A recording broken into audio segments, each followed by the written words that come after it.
audio jungle.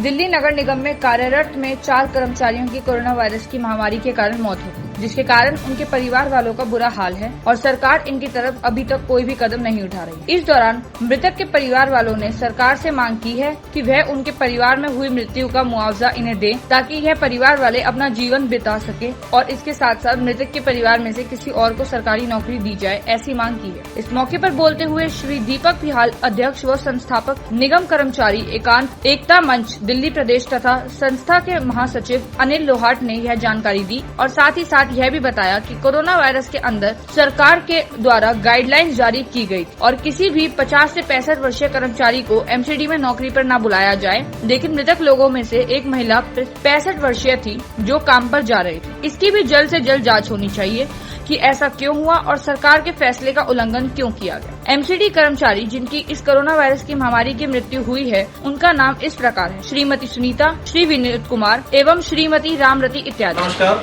मेरा नाम अनिल लोहाट है। मैं दिल्ली प्रदेश महासचिव निगम कर्मचारी एकता मंच संगठन से। कोरोना वायरस के कारण एमसीडी की जो हालत हो चुकी है, सैलरियाँ नहीं आ रही हैं, तो आप लोग इसमें किस तरह से अपना घर परिवार चला रहे हैं?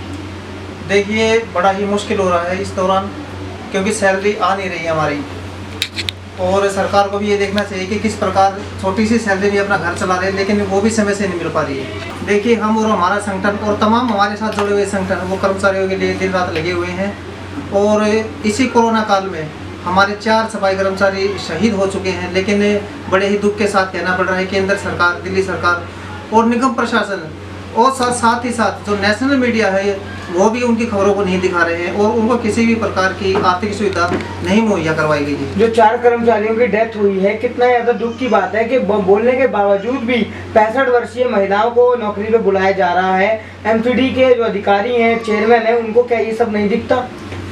बिल्कुल सब कुछ दिखता है, लेकिन ये सीधे सीधे तौर पर केंद्र सरकार के आदेशों का उल्लंघन है और इनके ऊपर सीधे सीधे अटेम्प्ट टू मर्डर का केस बनता है, जिसके लिए हम कार्रवाई कर रखी है, हमने कार्रवाई, और जितने भी दोषी अधिकारी हैं उनके खिलाफ सख्त से सख्त एक्शन लिया जाएगा। तो क्या लगता है कि आप एमसीडी कर्मचारी, आप एमसीडी सफाई कर्मचारी हो और आप ही ये बोल रहे हो कि एमसीडी के अधिकारियों के ऊपर केस किया जाए?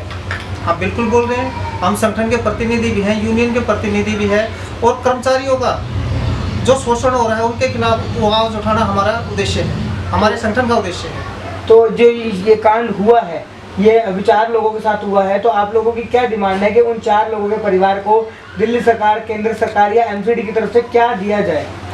केंद्र सरकार ने जब कोरोना शुरू हुआ था तो उस दौरान पॉलिसी जारी करी थी। कोरोना योद्धाओं के लिए अलग अलग ग्रेड बनाए गए थे उन्होंने। तो केंद्र सरकार के मुताबिक 50 लाख रुपए उन शहीदों को दिया जाए। दिल्ली सरकार के मुताबिक जो है दिल्ली पुलिस के जो हमारे भाई अभी शहीद हुए थे और इससे पहले एक कॉन्ट्रेक्चुअल टीचर भी शहीद हुई है, उनको 1-1 करोड़ रुपए दिए गए हैं। वो ठीक उसी प्रकार हमारे 4 शहीद भाइयों को 1-1 करोड़ रुपए दिए जाए। और निगम प्रशासन से हम मांग करते हैं कि उनके पीड़ित परिवारों के 1-1 सदस्य को स्थायी नौकरी और 10-10 लाख रुपए दिए जाए। इसी अवस्था में हमारे दक्षिणी दिल्ली के लाजपत नगर जोन में हमारे कर्मचारी शहीद हुए थे, श्री स्वर्गीय Vinod son of Harlal ji. South Delhi Nagar Nigam ने तुरंत एक्शन लेते हुए उनके परिवार को 10 लाख रुपए और एक स्थायी नौकरी दी है। जी, मेरा नाम दीपक पिहाल है और मैं निगम कर्मचारी एकता मंच का दिल्ली प्रदेश अध्यक्ष हूँ जी। और एक संस्था हमारी जो ये चल रही है, ये मजदूर हित में कार्य करती है और रोहिणी जोन में बतौर दैनिक वेतन भोगी सफाई कर्मचारी पद पर कार्यरत हूँ जी। जिस तरह से मामला चल रहा है, लगातार बढ़ रहा है और दयनीय ही स्थिति चल रही है कर्मचारियों के साथ में, तो क्या लगता है आपके तमाम, अगर हम बात करें दिल्ली सरकार में, अगर बात करें केंद्र में जो सांसद हैं, और वर्तमान में दिल्ली सरकार के जो सफाई कर्मचारी आयोग के जो चेयरमैन है वो भी सब के सब वाल्मीकि है, लेकिन आज ये सब हो जाने के बावजूद भी सबसे ज़्यादा दयनीय स्थिति जो कर्मचारी हैं, जो सफाई कर्मचारी वाल्मीकि हैं, उनका स्थिति ऐसा क्यों? देखिए, मैं आपके चैनल के माध्यम से कहना चाहूँगा कि ये बड़ा दुखद विषय है कि आज 4 वाल्मीकि विधायक दिल्ली के अंदर दिल्ली सरकार में मौजूद हैं और सांसद दिल्ली में वाल्मीकि समाज के मौजूद हैं, जो उत्तरी दिल्ली से आते हैं, पद्मश्री हंसराज हंस जी। और दुर्भाग्य ऊपर से ये भी है कि जो दिल्ली के अंदर सफाई कर्मचारी के प्रति उनके समस्याओं को सुनने के लिए आयोग बनाया गया, दिल्ली सफाई कर्मचारी आयोग, उसके चेयरमैन भी वाल्मीकि हैं। लेकिन इन सभी वाल्मीकियों के होते हुए आज वाल्मीकि समाज बेहाल है और ये तमाम जो नेता हैं हमारे सांसद महोदय, चारों विधायक, ये माला माल है, जो एक अपने आप में ही दिल्ली के अंदर बहुत बड़ा कमाल है। वर्तमान विधायक राखी बिरलान जी के बारे में क्या कहना है, कितना कार्य उन्होंने विधायक बनने के बाद अभी तक क्षेत्र में किया है? देखिए, जो वर्तमान जो हमारी विधायिका हैं बहन राखी बिरला जी, डिप्टी स्पीकर दिल्ली सरकार, अभी तक उनके द्वारा किसी भी क्षेत्र में हम देखना चाहें, मंगोलपुरी विधानसभा क्षेत्र के अंदर किसी भी क्षेत्र के अंदर उन्होंने कोई विकास कार्य नहीं किया।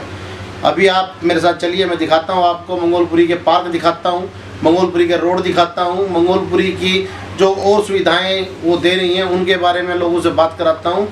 कोई ऐसा विकास कार्य नहीं किया गया। लोग यहाँ पर त्राई त्राई हैं और दुर्भाग्य है कि दोबारा हमने राखी बिरलान जी को चुना।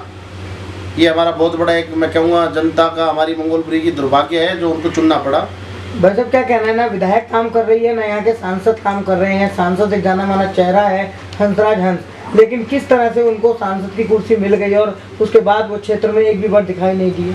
देखिए, जब भी चुनाव होता है तो यह सारे प्रतिनिधि निकलकर जनता के सामने आ जाते हैं वोटों के लिए, लेकिन जो ही इलेक्शन का टाइम खत्म होता है तो ये गायब हो जाते हैं। ऐसा क्यों? दिल्ली की जनता को, देश की जनता को इस बारे में सोचना चाहिए।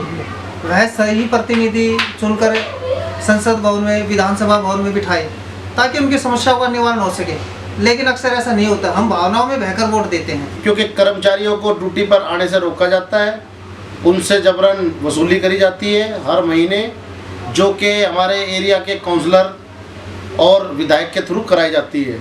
क्योंकि रिश्वत नहीं मिलेगी तो इनके घर परिवार नहीं चलेंगे। ये जो दिल्ली सरकार से इनको सैलरी मिल रही है, दिल्ली सरकार से बजट मिल रहा है, उनसे इनका पेट नहीं भरता। जितने भी व्यक्ति हमारे कार्यक्रम यहाँ पर कर्मचारी हैं निगम के अंदर, जो भी पार्क हैं, उनके अंदर किसी में भी जाकर देखिए, आप कोई माली नहीं पाएगा, आपको कोई भी वहाँ पर ऐसी सुविधा नहीं मिलेगी। पार्कों के नाम पर खाली मैदान पड़े हुए हैं, जिनका ये हर साल बजट लगाते हैं और बजट कागजों में लगता है। कागजों में पार्क का सौंदर्यीकरण किया जाता है और उस पार्क को जितना भी बजट लगा होता है वो हजम कर लिया जाता है विधायिका के क्या लगता है राखी बिरलान जी को जो फंड मिल रहा है वो कहाँ जा रहा है? वो सब उन्हों की ब्लैक मनी है जी, हम तो ये कहेंगे, क्योंकि एरिया में तो ऐसा कोई काम हो नहीं रहा है। एरिया के अंदर कोई भी ऐसा विकास कार्य नहीं चल रहा जिसके प्रति हम ये कह सकें कि चलो ये फंड यहाँ लगाया जा रहा है। अभी कुछ कोरोना के जैसे संकट में ना तो कोई सैनिटाइज का काम यहाँ किया जा रहा है। सैनिटाइज के नाम पर कोरा पानी, सिर्फ पानी के ट्रक भर के रोडों पर खिंडाए जा रहे हैं, उससे सैनिटाइज किया जा रहा है। यहाँ पर कोई ऐसी दवाइयाँ नहीं डाली जा रही। हमने उस पानी को लिया हाथ में, हमने देखा उसको, मैंने वो पानी पिया भी था, हमारे को कोई उसमें कोई ऐसी समस्या नहीं बनी। तो हम तो ये कहेंगे कोरा पानी आप रोडों पर खिंडा रहे हैं। और मैं आग्रह करूँगा आपके चैनल के माध्यम से, आपके माध्यम से, कि बहन हमारी, जो छोटी बहन है हमारी राखी बिरलान जी, जो डिप्टी स्पीकर भी है दिल्ली सरकार में, कि कम से कम अपनी गलियों का, अपने विधानसभा गलियों के अंदर जो आपने ये गेट लगाए, कम से कम इनका कम से कम सैनिटाइज़र हो, इनका सैनिटाइज किया जाए इन लोगों को, और किसी भी तरह से लॉकडाउन का उल्लंघन ना होने दें अपनी विधानसभा में। और अपनी विधानसभा में आए, घूमें। कब तक आप अपनी विधानसभा से मुंह छुपा करके वहाँ बैठे रहेंगे? वैसे क्या कहना है, बिरलान जी जो काम कर रही हैं सही कर रही हैं? सही तो अभी फिलहाल तो नहीं कह सकते हम, क्योंकि पिछली योजना भी उन्होंने ऐसा ही काम किया था और फिलहाल भी ऐसा ही काम कर रहे थे। कोरोना काल में भी गायब है, पहले भी गायब थे। तो क्या संदेश रहेगा देशवासियों को? देशवासियों को सबसे पहला तो संदेश यही है, खुद को बचाएं, अपने परिवार को बचाएं, सोशल डिस्टेंसिंग का ध्यान रखें और भीड़ भाड़ वाली जगहों पर ना जाएं, और नौकरी पेशा वाले जो भी लोग हैं पूरी सुरक्षा के साथ नौकरी अपनी करें। दीपक जी, क्या संदेश रहेगा? जैसे कि पता है कि 22 तारीख से दिल्ली सरकार पब्लिक ट्रांसपोर्ट बसेस चलाने जा रही है रोड पे, कितनी ज़्यादा बुरी हालत होने वाली? देखिए, बहुत ज़्यादा बुरी हालत होने वाली है और ये दयनीय हालत दिल्ली सरकार के द्वारा की जाएगी दिल्ली की, क्योंकि जो सोशल डिस्टेंसिंग का काम चल रहा है उसका पालन ना करके ये लोग अब पब्लिक ट्रांसपोर्ट चलाएंगे। अब क्या सोच रहे हैं कि सीटिंग का हिसाब ये नहीं कर सकते, क्योंकि 20-22 सीटें हैं, उसमें से भी सोशल डिस्टेंसिंग करते तो 11 सीटें रह जाती हैं। 11 आदमी के लिए तो बस चलाएंगे नहीं ये लोग। और जो ड्यूटी पेशा, नौकरी पेशा लोग हैं, वो लोग तो इकट्ठे होकर ही जाएंगे। और उसमें सोशल डिस्टेंसिंग का कोई महत्व नहीं रह जाता, जिससे कि कोरोना खतरा जो है वो और चरम सीमा पर बढ़कर उभर कर आने की संभावना है।